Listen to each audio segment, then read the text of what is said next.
Now, in the latest spree of deadly shootings in the United States, a teenager killed 18 children, all aged between 7 to 10 years, after he opened fire at an elementary school in Texas on Tuesday. The attack occurred in the town of Uvalde, a small community about an hour from the Mexican border. Texas Governor Greg Abbott said that the 18-year-old gunman was believed to have shot his grandmother before heading to Robb Elementary School around noon, abandoning his vehicle, entering with a handgun, possibly also a rifle.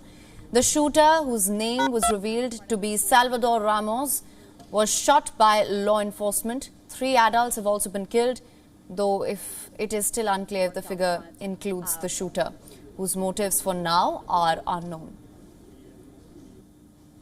11:32 a.m. this morning, there was a mass casualty incident at Robb Elementary School in Uvalde, Texas.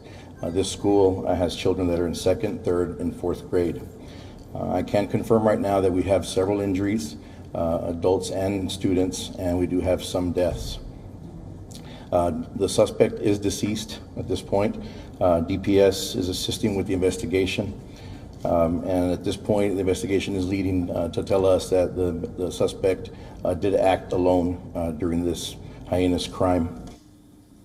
Footage showed small groups of children weaving through parked cars, yellow buses, some of them holding hands as they fled under police escort from the school. All children in the school are aged 7 to 10 years.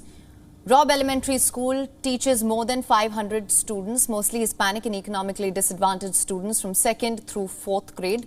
Meanwhile, the White House ordered flags to be flown at half-mast in mourning of the victims. President Joe Biden, who returned from his trip from Asia, was visibly frustrated when he addressed the nation. Why are we willing to live with this carnage? Why do we keep letting this happen?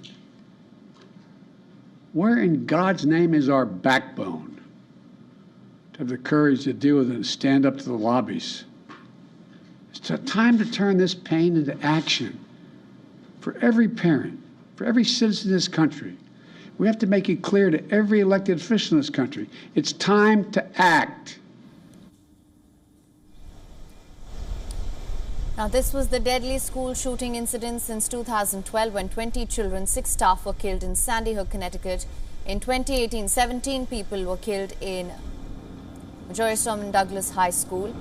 Now, this shooting in Texas follows a series of mass shootings in the United States this month. On the 14th of May, an 18-year-old man shot about 10 people at Buffalo, New York grocery store.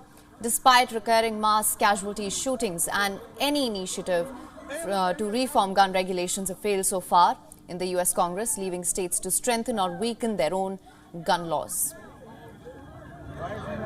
A shooter, a mass shooter type shit. Now, for more on this, we're being joined by Ray Locker now. Thank you so much for joining us. This shooting in Texas follows a series of mass shootings in the United States this month. As we know, this gun violence has become even more frequent across the United States. What can you tell us about this incident? Well, as you said earlier, it happened in the town of Uvalde, Texas, about 100 miles west of San Antonio, primarily Hispanic area. The 18-year-old man apparently killed his grandmother, went there and shot, at least 19 kids and killed them, and it's a terrible tragedy. And unfortunately, we're kind of getting numb to this in this country because we have too many politicians who kowtow to the gun lobby and won't do anything about the epidemic of gun violence. Right, absolutely. Now, let's just also talk about the actions on ground so far. Now, with gun violence becoming more frequent across the United States, can we expect any sort of reforms? Like you mentioned, it is a divisive issue. But what options does the Biden administration have, and what has been done so far?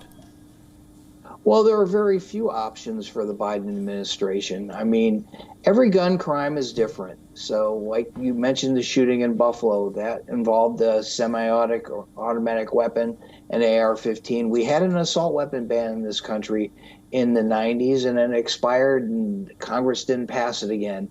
And that actually made a difference. I don't think that's going to happen again because we have a Republican Party that is controlled by gun manufacturers and gun supporters, and they hold enough votes to prevent anything from happening. And then you have many states like Texas itself. You can own a gun and not have any kind of training to carry that gun around anywhere you want to go. So what this shooter did today may have been totally legal under Texas law, other than actually killing people. But he could have walked into that school with a gun and nothing would have happened if he didn't shoot anybody. Right. So it's this kind of obsession with guns. It's a total national insanity. And it's not really representative of the majority of Americans who favor tighter gun restrictions. But they're stymied by a minority in this country and a minority in Congress. Now, when we talk about gun control, what sort of measures can we be looking at if there is to be any sort of reform? Well, I mean, you want to have maybe a longer waiting period. You can have an assault weapon ban. You can maybe limit the number of guns people have, because some of these shooters have entire arsenals of guns. You have to navigate your way around some of the Supreme Court decisions that have allowed more guns to be available. But there are some things we can do or Congress can do. They just have not done them yet. Right, absolutely. Now, like we mentioned earlier, the shooting it's very similar to the Sandy Hook Elementary School shooting. Now, do you think there's some sort of pattern or certain pockets where such gun violence is more rampant? I think people look at schools as a soft target. I don't know what any kind of internal drama this guy was going through, why he decided to go to the school and kill people. But it's easy to go into a school, even if they have security guards. You can shoot them, get inside, and then you're talking about defenseless 9, 8, 7-year-old kids. It's easy to kill little kids, and if you want to kill a bunch of people, that's where you go. So people see that as a target of opportunity, and it's absolutely disgusting. Right. Absolutely. Now, Mr. Adolawkar, thank you so much for joining us with your analysis. Thank you. WION is now available in your country. Download the app now. Get all the news on the move.